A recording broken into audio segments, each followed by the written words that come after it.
बिस्मिल्लाहिर्रहमानिर्रहीम, अस्सलामुअलैकुम।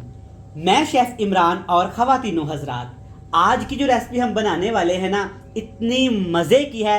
जब ये रेसिपी आप बनाएंगे तो आपके मुंह से सिर्फ एक लफ्ज़ निकलेगा, काश ये रेसिपी हमने पहले बनाई होती। बड़ी मज़े की बनती है, कोई मसाले नहीं डालेंगे, कोई एक्स्ट्रा टाइम नहीं लगेगा, लेकिन रेसिपी इतनी उम्दा और शानदार होगी कि खाने वाला उंगलियां चाट जाए। शुरू करते हैं जी, बिस्मिल्लाहिर्रहमानिर्रहीम। थोड़ा सा घी लेंगे और इसमें बिल्कुल थोड़ा सा साबुत ज़ीरा डाल देंगे। ज़ीरा डालने के बाद इसमें डालेंगे प्याज। बड़े साइज़ का एक प्याज मैंने लिया है और प्याज को मैंने काट लिया है। ये रेसिपी ना थोड़े से डिफरेंट तरीके से बनती है, लेकिन आपने नहीं घबराना। जो तरीका इस्तेमाल करेंगे उसके लिए जो चीज़ें रिक्वायर्ड होंगी, जो चीज़ें चाहिए होंगी ना, वो आपके पास हर वक्त मौजूद होती हैं। तो यहाँ पे आपने प्याज को सुनहरा होने तक भून लेना है। हमने यहाँ पे प्याज को सुनहरा होने तक भून लिया है। देखिए माशाल्लाह कितना प्यारा रंग आया है।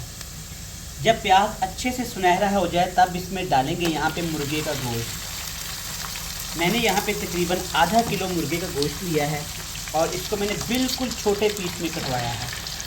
ये वाली रेसिपी आपने सेम उसी मेथड के साथ ही बनानी है, बड़ी मज़े की बनेगी। अच्छे तरीके से एक दफ़ा आपने इसको मिक्स कर लेना है। इस रेसिपी की ख़ास बात यह है कि इसमें कोई ज़्यादा मसाले हम नहीं डालेंगे, कोई ज़्यादा चीज़ें नहीं डालेंगे।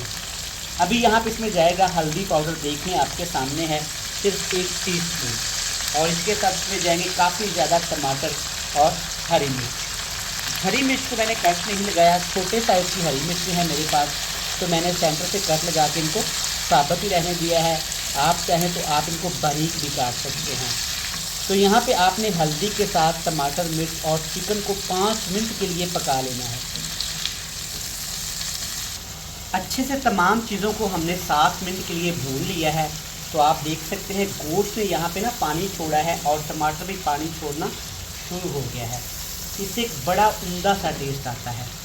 जब इस तरह का ये मटेरियल हो जाए तब इसमें आप कोई भी अपने पसंद की सब्ज़ी डालिएगा। मुझे इसमें ना कद्दू लौकी की सब्ज़ी अच्छी लगती है।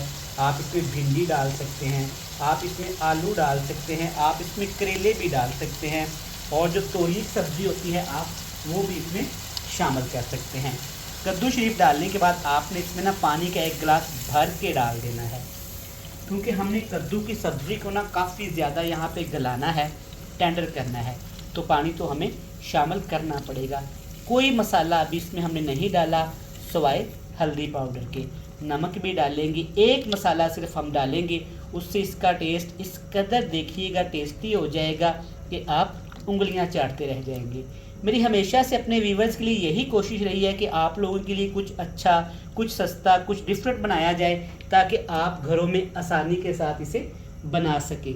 इसके ऊपर ढक्कन लगाएंगे और कद्दू की सब्ज़ी को गलने तक इसको अच्छे तरीके से पका लेंगे। हमने अपनी मज़ेदार सी सब्ज़ी को, रेसिपी को यहाँ पे 15 मिनट के लिए पकाया है। तो आप देख सकते हैं कि पानी भी काफ़ी हद तक खुश्क हो चला है और जो हमारी कद्दू की सब्ज़ी थी इसके अंदर जो हमारे मुर्गे का गोश्त था वो भी अच्छे तरीके से पक रहा है। अभी ये मुकम्मल तौर पे नहीं पका। अब इसमें ना 2 मसाले हम लोग डालेंगे। सबसे पहले इसमें डालेंगे नमक, जितना आप घर में रेसिपीज़ में इस्तेमाल करते हैं। मैं आपको रिकमेंड करूँगा कि नमक कम इस्तेमाल किया करें। और इसके साथ जनाब ये देख लें आप, थोड़ी सी यहाँ पे कुटी हुई काली मिर्च इस्तेमाल करेंगे, ½ टीस्पून से भी ये कम है। और इसके साथ में फिर से कटी हुई सब्ज़ मिर्च डालेंगे तीखेपन के लिए, फ्लेवर के लिए। अब मैं इसमें ऐड करूँगा यहाँ पे दही। कुछ लोगों को दही का खट्टापन पसंद नहीं होता रेसिपीज़ में, तो आप इसकी जगह पे दूध भी डाल सकते हैं और दूध के ऊपर जो मलाई आती है वो भी डाल सकते हैं। अब तकरीबन ऑलमोस्ट यहाँ पे चीज़ें हमारी तो पक चली हैं।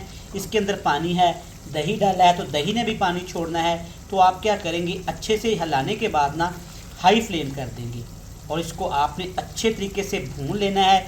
जितने अच्छे तरीके से आप इसको भूनेंगे उतना अच्छा कलर भी आएगा और फ्लेवर भी आएगा। तो भुनाई करने के बाद आप देख सकते हैं माशाल्लाह क्या एक उम्दा शानदार सी हमारी रेसिपी बनके तैयार होगी है। इसी की मैं बात कर रहा था, आपके सामने है अल्हम्दुलिल्लाह।